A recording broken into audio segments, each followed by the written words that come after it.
What's up everybody? How you doing today? Welcome back to another video. Today we're back with another review, literally straight after the one we did the other day. Now we're back with another one, except we're going slightly down a darker path, you reckon? This is more nocturnally kind of stuff. We're tackling, with Halloween being, gone, but, still in the midst of people's minds, we're tackling the brand new Cradle of Filth album, boom, Existence Is Futile, released on October 22nd, 2021 through Nuclear Blast. Cool, so we have Cradle of Filth's brand new 13th studio album, Existence Is Futile, released literally just last week or so. Last Friday, I believe. Came out at the same time as the Dream Theater album, but yeah. Anyway, so Cradle of Filth are an extreme... They're one of those bands where their genre, where their name is like, they're black metal, they're symphonic black metal, they're what I call them gothic symphonic black metal. They're one of those bands where their names just go on forever. But yeah, formed in Suffolk, in England, in 1991, which means we celebrate 30 years of the Filth this year, so that's quite exciting. We've only got one original band member still in the band today, and then of course there's little boy frontman Danny Filth himself with his high-pitched squeals and with his low growls. The man's a machine when it comes to black metal, death metal, vocal stuff. It's just ridiculous. He's obviously been with the band since the Principles of Evil Made Flesh, I think it's called. The evil blue looking one. The debut album, yeah. And throughout the years they've had, sort of not as drastic as Megadeth, but they've had lineup changes throughout the years, and it's awesome that when people leave and people get replaced, they throw different twists on things, which might give different albums different feels. But this album here feels amazing. Let me just say that much. Okay, so yeah, we got Existence Is Futile. It's like, I think it's quite easy to say that this is one of Filth's better albums that they've done in an extremely long time. I mean, the last few have been good, but there have been a few questionable moments, but we don't need to bring them up. So, album 13 we've got, and it starts off literally in any way that you would imagine a Cradle of Filth album to start, and that's with like a short little 90-second dark acoustic intro, not acoustic, orchestral, symphonic intro track that literally goes for no more than 2 minutes before we get straight into the crack up awesome song Existential Terror, which is sort of it's I don't know, it's not as bad as Shat Out of Hell, but it's much better than that. But it's just incredibly catchy, it's extremely heavy, and it's just really, really fast and just in your face, and you get the feel pretty quickly what this album's going to be about, how it's going to go, but then they throw you a curveball by chucking in Necromantic Fantasies, the second single that came out of this album, released 15th September, and it's got a cool video. It's also got for one thing, it's definitely slower. It's more of one of the slower songs on the album. It's almost got an amphetamine vibe. It feels like it could do on that album. I'm only saying that just because it's slow. It doesn't involve, women singing in it or anything like that, but it's just one of those slower, love, romantic-y, gothic, vibey songs, which Filth are awesomely good at. And then it gets straight out of that. We go straight into the other single that we're all familiar with. The first one that came out, Crawling King Chaos, and that's just a blitzkrieg of all things Filth, really. It's got the drums that go for Africa.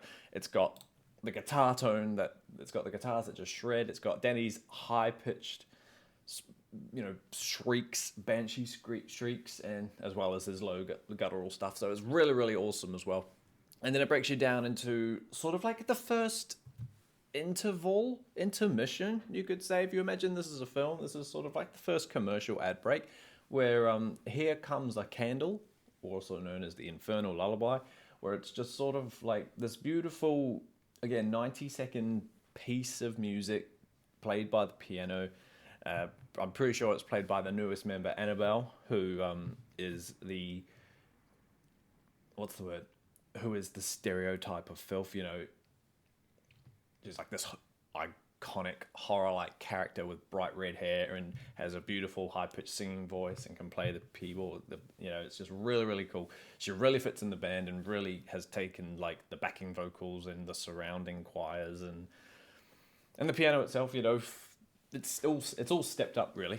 But yeah, Here Comes a Candle is just a sort of nice little interlude that leads you into like the middle section of the album, which is really, really cool. Now that the singles are out the way, we can get into the nitty gritty stuff of like what's it called? Black Smoke Curling Lips of War. From the Lips of War, rather. That's a really, really cool one. Annabelle did some really, really nice vocals in that one. The Dying of Embers, I'm pretty sure, is the song that starts with the spoken passage done by her again. And again, just such a brutally heavy song. And then you got and then there's another, further down the album, there's another little interlude piece called Ashen Mortality, which is, the same thing as the one before. Just this beautiful breath of fresh air, really. It's just after the thrash and after the heavy, you get this beautiful sort of symphonic sound for like 2 minutes, and you think, oh, okay, I can breathe again. Let's kick this off for the last time. Let's carry it on. Even though I'm saying it sounds like a chore to get through this album. It really isn't. This album is really, really cool, and if you're a Filth fan, you're gonna like it anyway. But then after the little piece, you get punched in the face with How Many Tears to Nurture a Rose. Now, these song titles themselves are more than enough for the average Filth fan, but yeah, songs like How Many Tears to Nurture a Rose is pretty damn good. It's pretty heavy. There's some awesome riffs going on. The whole album is full of riffs all over the place. They're weirdly heavy, not weirdly heavy. They're super heavy. They're weirdly catchy. They're like groovy, maybe. I don't know if that's the right word, but they're just, you just hear it and you're like, oh yes, this is what Filth's about. But yeah, Tears to Nurture a Rose is really, really cool. Saffron Dominion's pretty heavy, but then the album closer, if you don't listen to the deluxe edition, is Stark Invincible, which is pretty fun, and it's a really, really cool song to finish the album on, I think. And it's sort of catchy, but it's also heavy as well. A bit like most of these songs.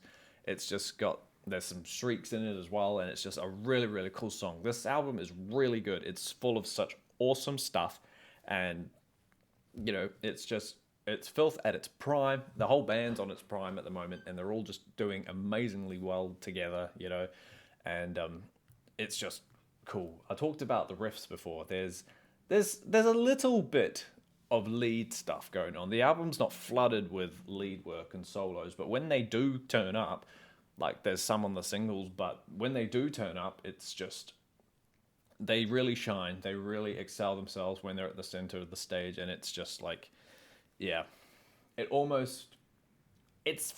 feels concept-y.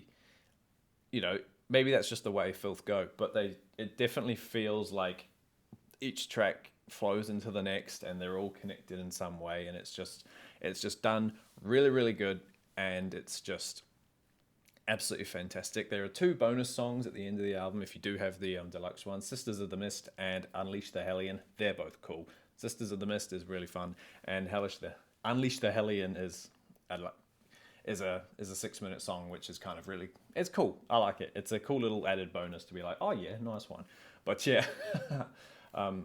yeah, literally, Filth are here, and with this album, that kicks it off. Is it just reminds you, who they are. There's some moments that weirdly remind me of their real earlier stuff, like with I can't think which one it is right now, but there's some slower stuff on this album, like you have the fast Crawling King Chaos thrash stuff, but then you've also got, like, in the second half of the album, there's some drum beats which are way beyond slow, and it's just, it's all, there's songs on, is it the second album, where they do somewhat of the same thing. They probably do it all through their career, but yeah, it just gave me that kind of vibe, and I was like, yeah, that's cool, and the lyrics are awesome. The words that he says, it's all storytelling, and it's just really, really good. I really think Filth have surpassed the bar with this album. I can't even talk. Existence is Futile. It's a really, really cool album. I'd highly recommend it. I'm probably going to give it possibly a 9, I think. 8.5, 9, yes. Yep, it's definitely up there. It's one of the better Filth albums that I've heard for a while, and it almost makes me want to go back to listen to the other ones just to see if they were bad, if they were that bad. But anyway, that's my opinion on Cradle of Filth's latest album, Existence is Futile. Let me down below if you like it. Let me down below if you hate it, if you think it's better. Tell me why Hammer of the Witches is better, and all that other fun stuff. But until then, team, have a great day.